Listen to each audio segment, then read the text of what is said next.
Good morning student, welcome to online classes.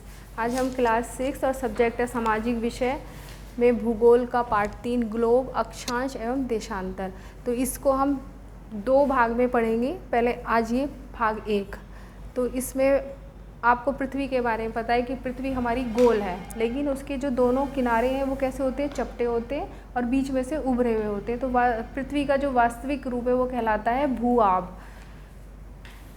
इस lesson में हम ग्लोब वैसे तो आप लोगों ने देखा है, ग्लोब जो है वो पृथ्वी का वास्तविक रूप का मॉडल है कि जिस तरह से पृथ्वी पर महासागर, द्वीप, देश है, इसी तरह हम ग्लोब में भी ये सब चीज़ें देख सकते हैं। इसमें उसका हम वास्तविक रूप देख सकते हैं कि मतलब किस तरह से होते हैं। ये देखो, ये हमारी इसमें क्या होता है, ये उत्तरी ध्रुव और ये दक्षिणी ध्रुव। तो हम दिशा कैसे जानते हैं? दिशा हम जानते हैं, हम जब भी कोई भूगोल में कोई पार्ट पढ़ते हैं और दिशा के बारे में जानना होता है तो पहले हम इस दिशाओं के बारे में हम इस तरह से लिख लेते हैं। ऊपर उत्तर, नीचे दक्षिण, मेरे तो ये राइट हैंड पे पड़ रहा पूरब, इधर पश्चिम। तो इसको आपने वैसे भी देखा होगा, जो हम किसी डिस्टेंस को देखते हैं या उसको जानने के लिए, हम दिशा को जानने के लिए एक हम इस तरह से बना लेते हैं।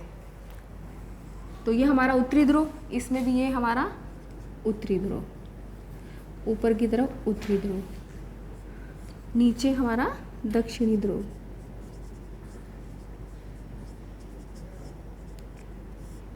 दक्षिणी ध्रुव, और ये इसका अक्ष हो गया जिस पे ये ग्लोब, ऐसे हमारी पृथ्वी अपने अक्ष पर घूमती है, या लट्टू हम चलाते हैं तो लट्टू अपने अक्ष पर घूमता रहता है, ऐसे हमारा ग्लोब भी हम इसको पूरा अपने अक्ष पर घुमा सकते हैं और किसी भी देश के बारे में इसमें देख करके जानकारी प्राप्त कर सकते हैं कि कौन सा देश हमारा कहाँ पर स्थित है।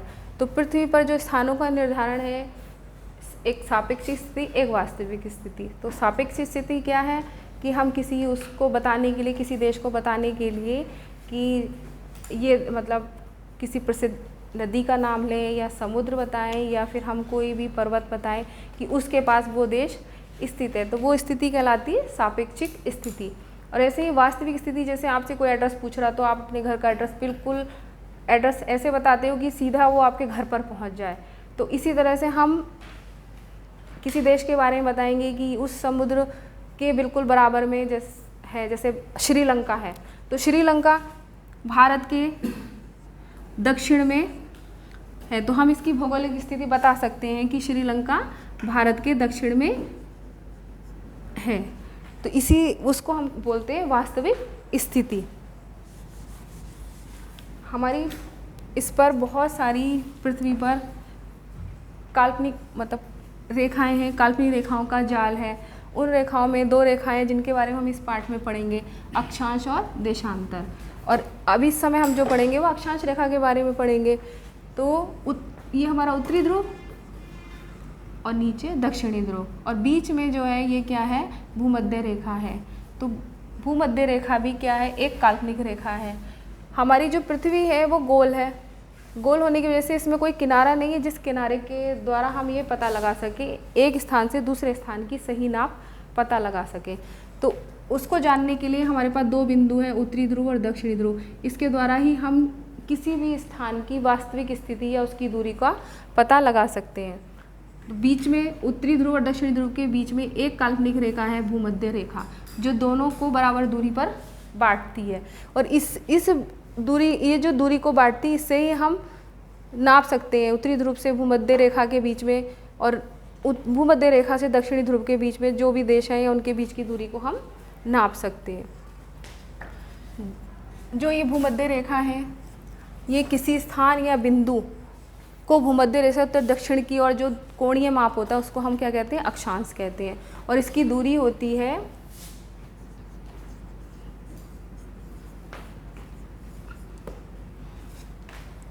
इसकी दूरी होती है 40,076 किलोमीटर।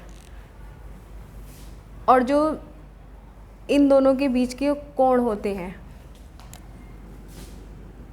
ये जो रेखाएं होती हैं, ये इस तरह से बहुत सारी रेखाएं होती हैं और ये कैसी होती है, एक दूसरे के समानांतर होती हैं, तो इनको हम क्या बोलते हैं? समानांतर रेखाएं।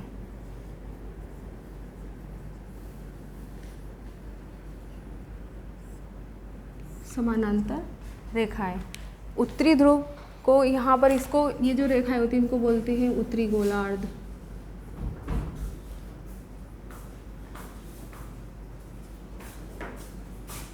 ये दक्षिणी गोलार्ध।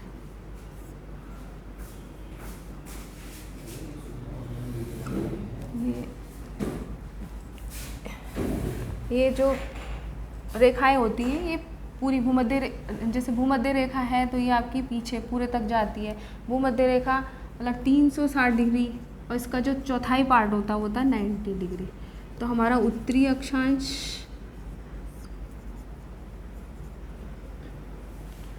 उत्तरी ध्रुव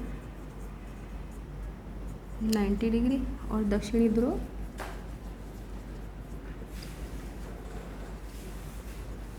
90 डिग्री।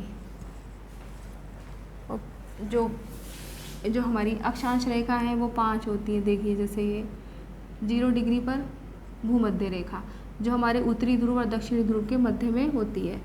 उससे ऊपर 23/1/2 उत्तरी ध्रुव को हम किस नाम से? कर्क रेखा। और ये कर्क रेखा जो है वो भारत से होकर के निकलती है। नीचे 23/1/2 डिग्री भूमध्य रेखा के दक्षिणी ध्रुव पर होती है मकर रेखा जो हमारी ऑस्ट्रेलिया, अफ्रीका, दक्षिण अमेरिका से होकर के निकलती है। उत्तरी ध्रुव पर ये होता आर्कटिक व्रत जो 66 से 1/2 डिग्री पर होता है। इसको बोलते हैं आर्कटिक व्रत। ये आर्कटिक रेखा भी बोल सकते हैं। और दक्षिणी ध्रुव पर ये 66 से ही 1/2 दक्षिणी ध्रुव पर ये इसको बोलते हैं हम अंटार्कटिक व्रत या अंटार्कटिक रेखा भी इसको बोल सकते हैं। धन्यवाद। जैसे जैसे हम भूमध्य रेखा से उत्तरी अक्षांश या दक्षिणी अक्षांश की तरफ चलते हैं तो इसकी जो लंबाई है वो कम होती चली जाती है। और भूमध्य रेखा जो सबसे लंबी अक्षांश रेखा होती है जिसकी लंबाई 4076 किलोमीटर होती है। ये चैप्टर इस भाग में मैंने आपको अक्षांश रेखाओं के बारे में बताया। इसके दूसरे भाग में मैं देशांतर रेखाओं के बारे में बताऊंगी और उसी के साथ आपकी PDF आपको मिलेगी।